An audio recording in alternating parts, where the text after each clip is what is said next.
কলকাতায় পৌঁছে দক্ষিণেশ্বর মন্দিরে পূজা দেন অমিত শাহ। এরপর নিউ টাউনে জয়ী 207 বিধায়কের সঙ্গে রুদ্ধদ্বার বৈঠক শেষে শুভেন্দু অধিকারীকে মুখ্যমন্ত্রী হিসেবে চূড়ান্ত করা হয়। নিজ কেন্দ্রে মমতা বন্দ্যোপাধ্যায়কে 15,000 ভোটে পরাজিত করে আগেই নিজের দাবি জোরালো করেছিলেন এই জননেতা। शुभेंदु अधिकारी जी को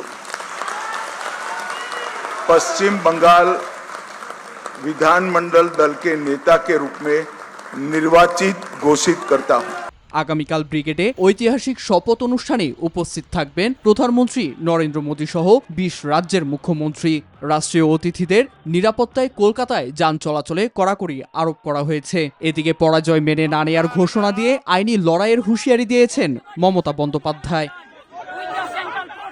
জয়ের উল্লাসের মধ্যেই হাওড়া সহ রাজ্যের বিভিন্ন প্রান্তে সহিংসতা ছড়িয়ে পড়েছে। শুভেন্দুর ব্যক্তিগত সহকারী হত্যার দায়ে তৃণমূলের দিকে আঙুল তুলেছে বিজেপি। পরিস্থিতি নিয়ন্ত্রণে এ পর্যন্ত 450 জনকে আটক করেছে প্রশাসন।